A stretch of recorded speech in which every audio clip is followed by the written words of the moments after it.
Hello guys, there I have a washing machine Samsung WW80T504DAEA, and today I will show you how you can set the child lock in this device. So in the first step, turn on your device and click on the additional functions button. Now let's go to the right side. The last option is a child lock. If you want to turn it on, click on the O button.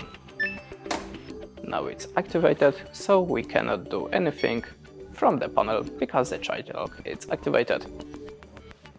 If you want to turn it off, open the additional functions like before and swipe to the right side again. Then click on the O button to switch it to the off position. And that's it. Thanks for watching, leave us a like, recommend, and goodbye.